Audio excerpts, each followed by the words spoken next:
지난 한 주간 고난 주간이었어요. 그렇죠? 어떻게 고난 주간 잘들 보내셨어요?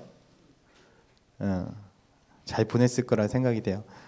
목사님도 이제 고난 주간 한 주간 지내면서 정말 가장 힘든 고난 주간을 보냈던 것 같아요. 슬림해졌죠? 전혀 못 느끼겠어요? 목사님이 한 주간 동안 7kg가 빠졌어요. 5일 동안을 한 끼도 안 먹었거든요. 5일기는 월요일부터 금요일까지 한 끼도 안 먹고 물만 조금씩 마시면서 금식을 했어요. 목사님 스스로도 결단할 문제가 있어서 하나님 앞에 간절하게 매달려야겠다라는 그런 생각이 들어서 월요일부터 금고가 제일 힘들어서 금고 스쿨 목장이 먹는 거를 사줘야 돼가지고 식당에 가서 먹는 걸 먹고 진짜 잘 먹더라. 맞아요. 그렇게 먹고 또 이제 그런 모습들을 통해서 고난 주간을 또 이렇게 보내게 되어지고 또 이제 한 주간 또 보내면서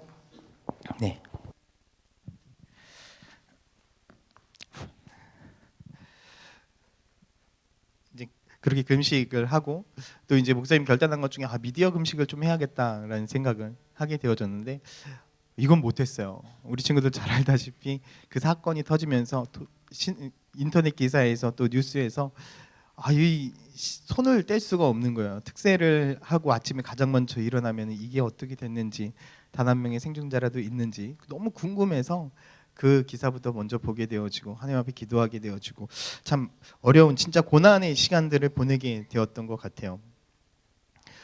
그러면서 하나님 앞에 그렇게 많이 기도를 했어요. 하나님 도대체 왜 이 아이들을 데리고 가셨습니까? 하나님께서 도대체 무슨 이유가 무슨 뜻이 있으셨습니까? 라는 참 고민을 많이 했던 것 같아요. 아마 우리 친구들 가운데 속에서도 그렇게 기도했던 친구들이 있지 않을까라는 생각을 해보게 되어집니다. 그러면서 참 많은 댓글들이 있었고 또 어처구니 없는 이야기들도 참 많이 있고 한데 옛날에 일본에 지진이 있었을 때도 어떤 보수적인 그 기독교인들은 뭐라고 했죠? 그 나라가 우상 숭배의 땅이라 그렇게 지진하고 하나님께 심판하셨다라고 그렇게 얘기했는데 그건 말도 안 되는 소리죠. 성경에 보게 되어지면 성경에도 이러한 비슷한 큰 재난이 있었어요. 누가복음 13장 4절에서 5절에 보면 이렇게 이야기를 해요. 같이 한번 읽어볼까요? 시작.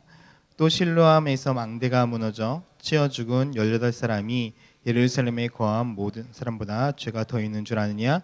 너희가 이게 이르노라. 아니라 너희가 만일 회개하지 아니하면 다 이와 같이 망하리라. 그러니까 예수님 당시에도 실로암이라는 곳에서 망대가 무너졌는데 그곳에 18명이라는 사람이 죽었어요. 근데 이 18명이라는 숫자가 우리가 볼 때 별로 그냥 보통 때 잘못돼서 사고 나면 죽어지는 우리나라 지금은 숫자지만 그때 유대의 인구를 생각하면 약 50만 명, 우리나라는 지금 5천만 명 생각하면 그 망대 하나 무너짐을 통해서 몇 명이 죽은 거냐면 1,800명이 죽었다라고 생각을 하시면 돼요. 그러니까 엄청난 큰 사고였단 말이에요. 그런 사고 가운데 속에서 랍비들이 무엇이라고 얘기를 했냐면 예수에게 저 사람들의 죄 때문에 한 사람 한 사람의 죄 때문에 저것이 죽은 거다라고 이야기를 했을 때 예수님께서 무엇이라고 얘기한 거예요? 아니다라고 그렇게 이야기를 한 거예요. 그 사람들의 죄 때문이 아니다. 그럼 뭐냐?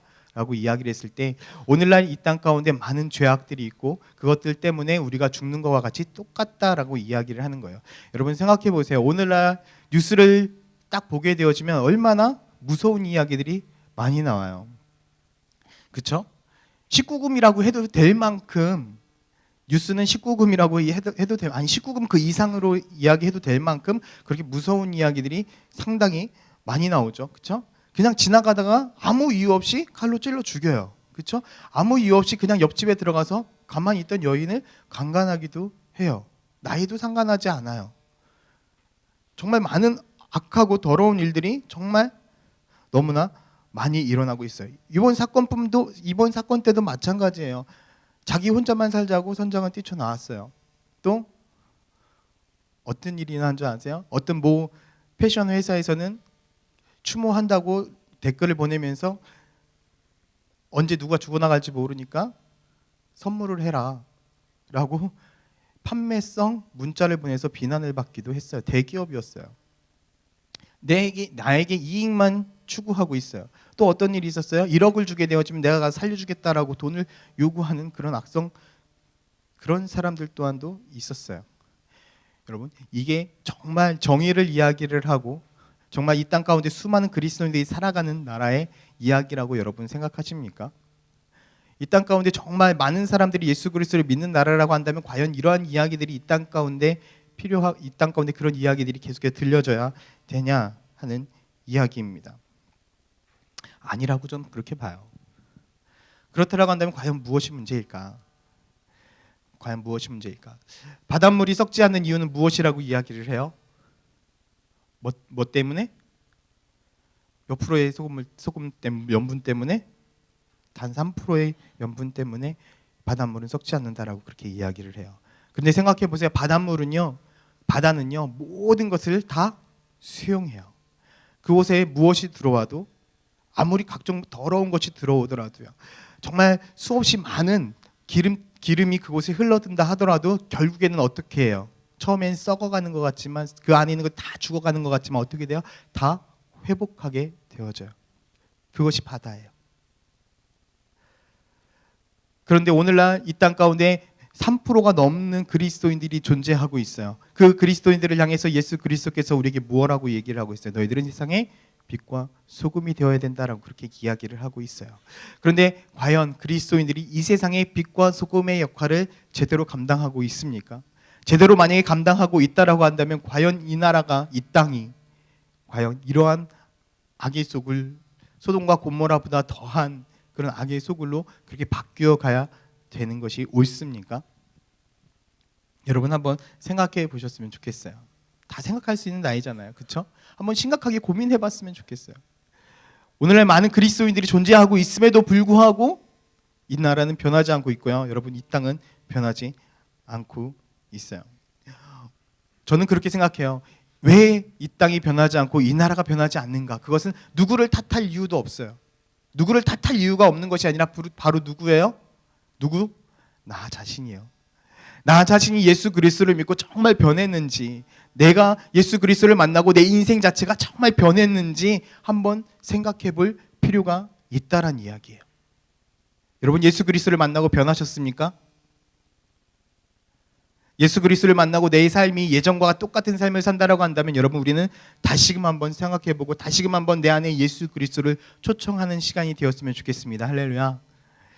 예전에 목사님 군대를 갔을 때 그런 일이 있었어요. 목사님을 두 분을 모셨는데 한 분은 정말 군인 같은 목사님이셨고요. 한 분은 정말 성자 같은 목사님이셨어요. 뭐든지 다 받아주는 이 성자 같은 목사님을 모시다가 그분이 다른 곳으로 가지고 군인 같은 목사님이 오셨어. 말을 안 들면 때려. 탁 군화로 때리는 거야. 목사님이신데 목사님한테 난생 처음으로 맞아봤어요. 군대 가서 다른 분한테 맞은 것도 아니야. 되게 억울한 거예요. 그래서 그때부터 정말 하나님이 역사하시기 시작하셨어요. 교회 다니는 이제 군인 친구들을 모아놓고 하나님 앞에 기도하기 시작했어요. 뭐라고 기도했을까? 저 목사님이 하나님을 만나게 해달라고 저 목사님에게 사랑이 충만하게 해달라고 기도하기 시작했어요. 저분이 하나님을 만나야 폭력이 없어지고 하나님을 만나야 사랑이 생길 것 같다고 기도하기 시작했어요. 바뀌었는 줄 알아요? 폭력의 강도는 날로 더해져 가기 시작했어요. 근데 그 모임 가운데 속에서 어떤 일이 발생하기 시작했냐면 하나님께서 그 목사님을 바꿔놓으신 것이 아니라 우리를 바꿔놓기 시작했어요. 기도하던 우리들이. 그 안에 우리의 죄를 발견하게 되어졌고 우리가 하나님 앞에 잘못되어졌다는 걸 깨닫게 되어졌어요. 그때부터 어떤 일이 발생하기 시작했냐면 거기에서 모든 기도했던 친구들이 하나님, 목사님이 때리든 말든 그 목사님의 말씀에 목사님이 옳은 이야기든 잘못된 이야기든 그냥 순종하기 시작했어요. 그랬더니 어떤 일이 발생한 줄 아세요? 그 목사님이 나중에 변하기 시작했어요. 하나님께서 우리 안에 있던 죄를 발견하게 되어지게 하시고 우리를 먼저 변하게 하신 후에 우리의 모습을 통해서 그 목사님을 바꿔놓으셨다는 거예요. 결국 그 목사님이 나중에 목사님 제대할 때 이런 고백을 했어요. 내 평생 군생활 가운데 너희들 같은 사람 만나기 힘들 것 같다. 여러분 그건 은혜가 아닐까라는 생각을 해보게 되어집니다. 이 땅에 예수 그리스도께서 오신 이유가 무엇인 줄 아세요, 여러분? 우리의 삶을 바꿔놓고 우리의 생명을 살리기 위해 이 땅에 오셨습니다. 할렐루야. 예수님께서 이 땅에 오신 이유는 단 하나예요. 우리의 삶을 바꿔놓기 위해서, 우리의 생명을 살리기 위해서 이 땅에 오셨다라는 것입니다. 마태복음 20장 28절을 같이 한번 읽어보겠습니다. 시작. 인자가 온 것은 섬김을 받으려 하니 아니라 도리어 섬기려 하고 자기 목숨을 많은 사람들에게 대속물로 주려 함이라. 우리 요한복음 3장 16절 잘 알죠? 시작. 하나님이 세상을 이처럼 사랑하사 독생자를 주셨으니 무엇을 얻게 하심이라? 영생을 얻게 하려 하심이라. 예수 그리스도께서 이 땅에 오신 이유는 바로 이거였어요. 우리 삶 가운데 영생을 얻게 하기 위해서. 그렇다라고 한다면, 우리가 예수 그리스도를 만난다라고 한다면 당연히 우리의 인생은 어떻게 해야 됩니까? 변해야 돼요. 변해야 돼요. 고린도후서 5장 17절에 이렇게 이야기해요. 그런즉 누구든지 누구 안에 있으면, 그리스도 안에 있으면 뭐라고요? 새로운 피조물이라. 그리스도 안에 있으면 새로운 피조물이다 라고 그렇게 이야기하고 있어요. 그렇다라고 한다면 반대적으로 이야기해 봅시다. 우리가 새로운 피조물이 아니다라는 이야기는 무슨 이야기가 되는 거예요? 결국엔 우리가 그리스도 안에 있지 않다라는 이야기가 되는 것입니다. 우리가 예수 그리스도를 만났다라고 이야기하지만, 우리가 교회 안에 왔다라고 이야기를 하지만 진정으로 우리의 삶이 그리스도 안에 있지 않다라고 한다면 어떻게 되는 거예요? 우린 새로운 피조물이 될 수 없는 거예요. 우리의 인생이 바뀔 수 없다라는 거예요. 여러분들이 진정 예수 그리스도 안에 계십니까? 예수 안에 거한다는 이야기는 여러분 마음 가운데 속에 성령님과 동행하고 있느냐라는 것을 이야기를 하고 있는 것입니다. 로마서 8장 9절에 보면 이렇게 이야기합니다. 같이 한번 읽어볼게요. 시작. 만일 너희 속에 하나님의 영이 거하시면 너희가 육신에 있지 아니하고 영에 있나니 누구든지 그리스도의 영이 없으면 그리스도의 사람이 아니다. 여러분 맞아요. 그리스도의 영이 없으면 우리는 뭐가 아니에요? 그리스도의 사람이 아니에요. 그리스도의 영이 없으면 그리스도의 사람이라 이야기할 수 없어요. 그러면 그리스도의 사람이 아니면 우린 뭐예요? 육신의 자녀인 거예요. 육신의 자녀. 하나님의 말씀 가운데 속에서 뭐 하는 거? 하나님의 말씀을 우리는 심판받아 마땅한 존재가 되는 것입니다. 그런데요, 우리가 그리스도 안에 있으면 예수님께서 우리에게 무엇이라고 얘기한 줄 아세요? 정죄하지 않겠다라고 그렇게 이야기를 해요. 로마서 8장 1절을 한번 볼까요? 같이 읽겠습니다. 그러므로 이제 그리스도 예수 안에 있는 자에게 결코 정죄함이 없대요. 하나님께서 우리에게 그리스도 안에만 있다라고 한다면 어떻게 하겠다는 거예요? 그 죄를 묻지 않겠다라는 이야기예요. 너희들이 어떠한 죄를 지었던지 간에 그건 묻지 않겠다라는 이야기예요. 여러분, 사람은요, 나에게 실수한 거요? 용서해 줄게 라고 이야기를 할지 몰라요. 그렇지만 다 기억하는 거 아세요? 제가요, 나한테 어떤 짓을 했어요. 말은 그래 괜찮아 그럴 수도 있지. 뒤돌아서서 막 이 바득바득 깔고 주먹 내가 언젠가 너한테 똑같이 해주겠다. 이런 게 사람이에요. 이게 사람이에요. 그렇지만요, 예수님은요 뭐라고 얘기하는 거야? 야 괜찮아 그럴 수도 있지. 네가 내 안에만 있다라고 한다면, 네가 내 안에 있고 너의 모든 죄를 내 앞에서 회개하기만 한다라고 한다면 난 너 그거 기억 안 해. 왜? 너는 나의 뭐니까? 자녀이니까. 하나님께서는 그렇게 이야기를 하고 있는 거예요. 그래서 모든 문제가 다 해결된 거예요.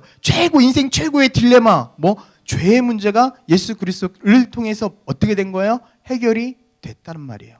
그런데 여러분 생각해 보세요. 여러분은 정말 죄에서 해방된 삶을 살고 있습니까? 여러분은 죄에서 해방된 삶을 살고 있어요? 여러분 왜 죄에서 해방된 삶을 살고 있지 못합니까? 그 이유가 뭐예요? 예수 그리스도께서 여러분들에게 나 너희들 모든 죄 다 용서했어. 근데 왜 여러분들은 그 죄에서 해방되지 못하고 왜 죄책감을 갖고 있고 왜 똑같은 죄를 반복하며 살고 있냐는 얘기예요. 예수님께서 이 땅에 오신 이후 여러분들의 인생을 바꾸어 놓고 여러분들의 생명을 살리고 여러분들이 영원한 생명을 살게 하기 위해서 예수님께서 이 땅에 오셨는데, 여러분들은 왜 계속해서 기억하지 않겠다라는 그 죄를 계속해서 반복해서 기억하면서 왜 살아가고 있냐? 그 이야기입니다. 여러분, 하나님 앞에 회개하자라고 이야기를 했을 때 여러분 반 이상의 기도는 뭔 줄 아세요? 옛날부터 지어왔던 그 죄를 똑같이 회개하고 있는 거 아세요?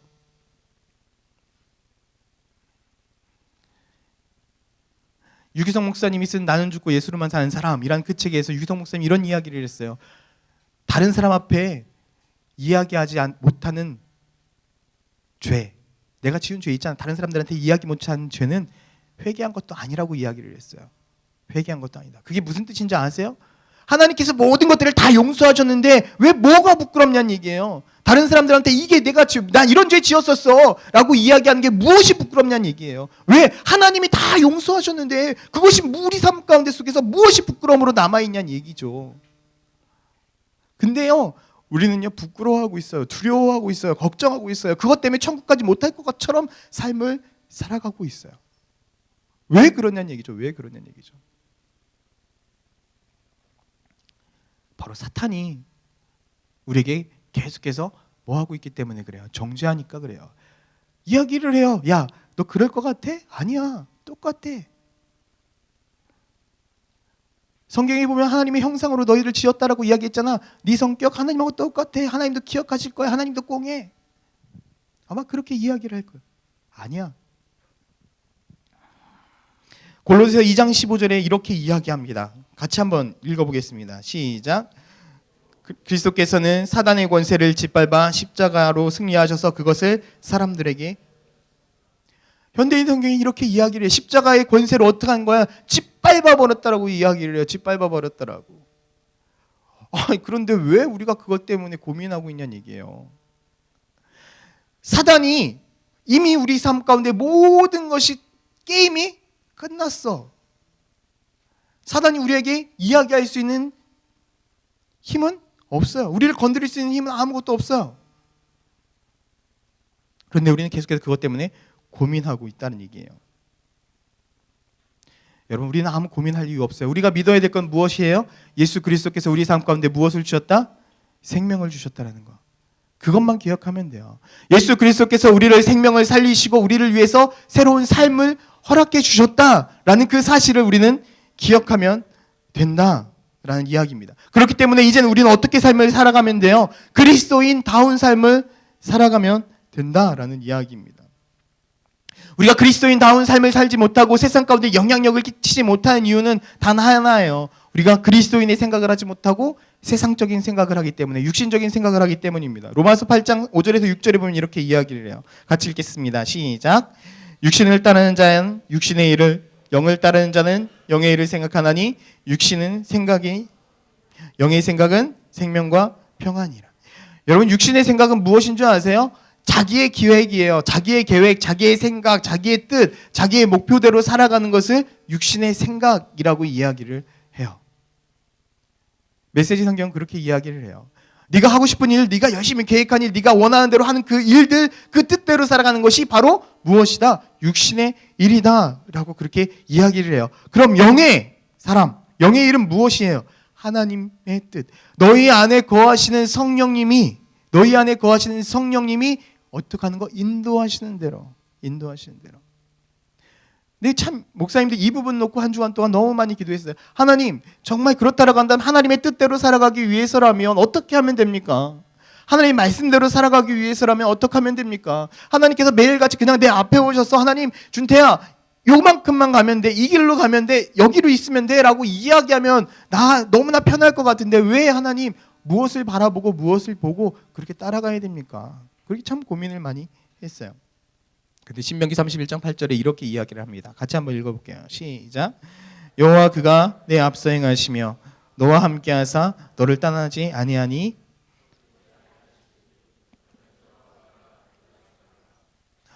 여러분, 뭐라고 얘기하고 있어요? 여호와 그가 내 앞서 행하시며. 하나님께서는요, 하나님을 믿는 모든 자녀들 앞에서 어떻게 행하는 줄 아세요? 그들보다 앞서서 행하고 계시다는 이야기예요. 이 말씀을 믿으시나요? 여러분들의 삶 가운데 속에서 앞서 행하시는 그 하나님을 믿으시기를 간절히 소망합니다. 여러분들이 그 예수 그리스도, 생명을 살리신 그 예수를 믿으신다라고 한다면 하나님께서는요, 예수 그리스도께서는 여러분들의 길에 앞서 가시고요, 모든 일들을 어떻게 행하신다는 이야기예요. 먼저 가셔서 그 모든 일들을 해결하시고 여러분들을 초청하고 계시다는 이야기예요. 그래서 무엇 하지 말라요? 두려워하지 말라고 이야기하고 있고요. 놀라지 말라고 이야기를 하고 있는 거예요. 우리가 이러한 삶을 살기 위해서 믿어야 될 단 하나, 따라해 봅시다. 생명 살림. 뭐라고요? 예수 그리스도께서 이 땅에 오신 이유가 뭐예요? 바로 이거예요. 예수 그리스도께서 이 땅에 오신 이유가 생명을 살리기 위해서 이 땅에 오셨어요. 먼저 가장 중요한 게 뭔지 아세요? 하나님께서 밖에 있는 세상 밖에 있는 사람들을 살리기보다 먼저 여러분들 안에 있는 그 영혼이 살아나기를 원하고 계시다는 거예요. 여러분들 안에 있는 이 자리에 앉아 있는 여러분들의 마음이 살아나기를 원하고 계시다는 이야기예요. 우리 허리 펴보자. 목사님을 보세요. 누구를 살리기 위해서? 누구를 살리기 위해서? 누구를 살리기 위해서? 나를 살리기 위해서. 옆에 있는 사람 아니야. 나를 살리기 위해서. 하나님께서 이 땅 가운데 오신 이유는 단 하나예요. 먼저 나를 살리기 위해서예요. 여러분, 내가 살아야 옆에 있는 사람을 살릴 수 있는 거예요. 내가 살지 못하면 옆에 있는 사람을 살릴 수가 없어요.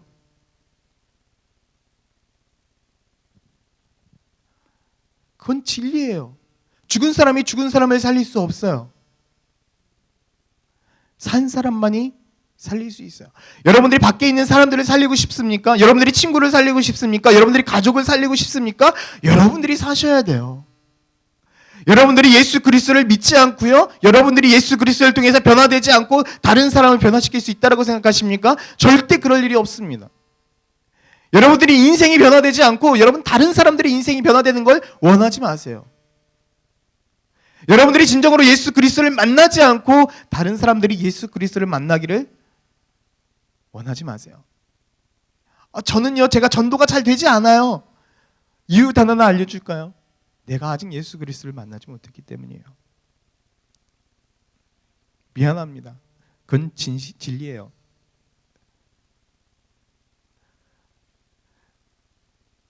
여러분, 이 세상 모든 사람들은 다 죽습니다.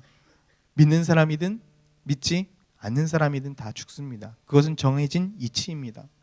왜요? 우리의 조상이었던 아담이 죄를 지었기 때문에 그렇습니다. 죽음은 아담으로서 인해서 온 죄의 결과물입니다.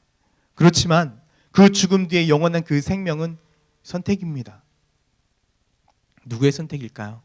우리의 선택입니다. 예수 그리스도께서 우리를 찾아오셨지만 그 찾아오심을 받아들이는 건 누구의 선택이라고요? 여러분들의 선택입니다. 여러분들의 선택.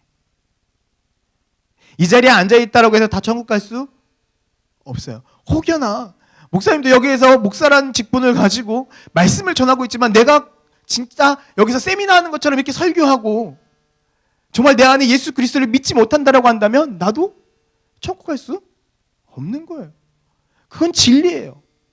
목사고 선생님이고 너희들하고 별반 차이 없어요. 똑같아요.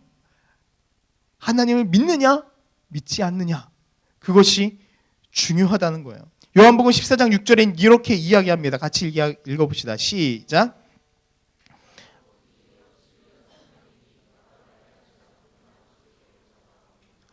예수 그리스도께서 내가 곧 길이요 진리요 생명이라고 그렇게 이야기를 하고 있는 이유가 바로 그것입니다. 이 땅 가운데 어떠한 종교의 지도자들이 내가 곧 길이고 진리고 생명이다라고 그렇게 이야기하는 사람들이 어디 있습니까? 종교를 만들어 놓고 한 그 모든 사람들은 다 죽었습니다. 그러나 기독교는 종교가 절대 아닙니다. 기독교는 절대 종교가 아니에요. 기독교는요, 살아계신 주 예수 그리스도를 믿는 그 자체입니다. 지금도 살아계신 그 예수 그리스도께서 여러분들 만나기 위해 이 땅 가운데 오셨고요, 이곳에 계시다는 사실 알고 계십니까? 그런데 여러분, 왜 여러분들 마음속에는 죽은 예수 그리스도를 믿고 계십니까? 왜 십자가에 달려있는 그 예수 그리스도를 믿고 계시는 이야기예요. 아직도 왜 십자가에서 그 예수 그리스도가 내려오지 않느냐는 얘기예요. 왜 예수 그리스도께서 아직도 부활하지 않느냐, 그 이야기입니다. 여러분, 진짜 예수 그리스도께서 여러분들 마음속에 살아계십니까?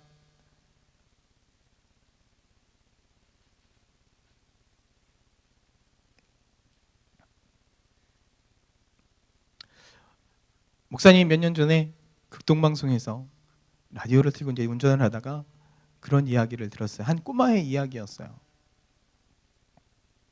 언젠가 했던 것 같기도 하고 기억이 잘 안 나네요. 학교에서 선생님이 초등학교 아이들이었어요. 초등학교 아이들한테 쭉 이런 이야기를 했어요. 얘들아, 우리 돌아가면서 살아계신 위인 중에 너희들이 가장 존경하는 분에 대해서 한번 이야기해봤으면 좋겠어 라고 이야기를 했어요. 그러자 앞에 있는 아이부터 쭉 이야기를 하기 시작했어요. 저는 미안해, 그냥 이렇게 편하게 이야기할게요. 박근혜 대통령님을 존경합니다. 그 이유는 이렇습니다. 저는요, 안철수를 좋아합니다. 이유는 이렇습니다.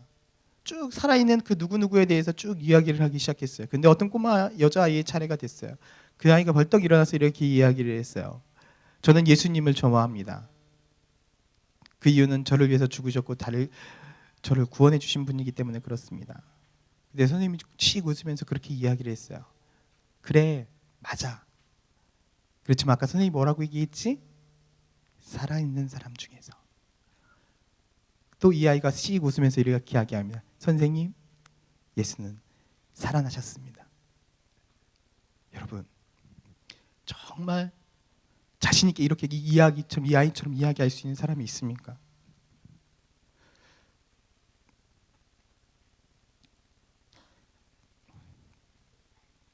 여러분들의 가슴을 치면서 한번 생각해 봤으면 좋겠어요. 왜 예수 그리스도인가? 왜 예수 그리스도인가?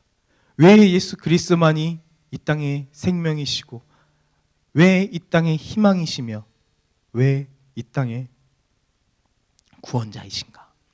그 이유를 한번 생각해 봤으면 좋겠어요. 오늘 부활절이에요. 사실 이렇게 침울할 이유도 없어요. 그렇지만 한번 깊이 고민해 봤으면 좋겠어요. 우리들이 흘려야 되는 눈물이요, 기쁨의 눈물이 되었으면 좋겠어요. 어떤 기쁨의 눈물? 나를 살리시고 나를 구원하시고 나를 살리신 그 하나님을 향한 감사의 눈물.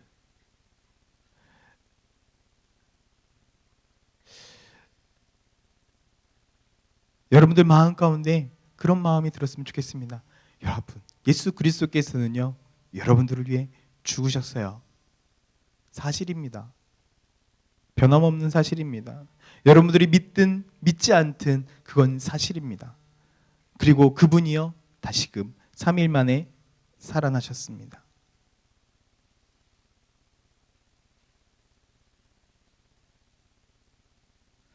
목사님이 5일 동안 금식을 했다고 이야기를 했잖아요. 가장 많이 들은 이야기가 독한 놈이라는 얘기를 많이 들었어요. 근데 하면서 그 생각을 했어요. 야, 참 예수님 대단하다. 5일 하는 것도 힘들어 죽겠는데 어떻게 40일을 하셨을까? 어떻게 40일 하셨을까? 근데 5일 동안 하면서 목사님의 머릿속에 바뀐 게 하나가 있어요. 2가지밖에 집중이 안 되는 거예요. 뭔지 아세요?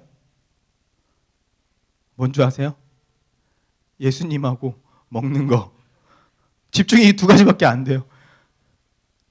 1층에서 커피를 내리면 3층까지 그 냄새가 와요. 별로 냄새가 안 나는데 와, 커피 내리나 보다. 내려가면 커피 내리고 있어요. 민감해지는 거예요. 민감해지는 거예요. 내가 기본적인 욕구를 내려놓기 시작하니까 어떻게 되는 줄 아세요? 민감해져요. 여러분, 이번 한 주간 동안 예수 그리스도 앞에 민감해졌으면 좋겠어요.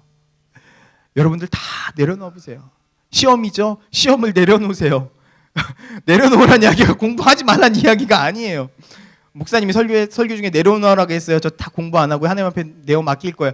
절대 그러지 마세요. 죽어라 공부하셔야 돼요. 그렇지만 성적을 내려놓으세요. 고민을 내려놓으세요. 하나님께서 여러분들이 입장 가운데 있어서 여러분들을 다 어떻게 할 거예요? 인도하실 거예요. 스트레스 받지 마세요. 기쁜 마음으로 공부하세요. 하나님께서 여러분들에게 주신 그 사명이 공부라고 한다면은요, 그 공부가 하는 것이 기쁘고 행복할 거예요. 하나님 앞에 기도하시면 돼요. 그걸 믿고 한번 기도해 보셨으면 좋겠어요. 여러분, 이번 한 주간 여러분들의 삶이 정말 참된 살아계신 그 예수 그리스도와 동행하길 간절히 소망합니다. 목사님은 첫 번째 단 하나만 여러분들이 기억하셨으면 좋겠어요. 전도 좋아요. 다 좋아요.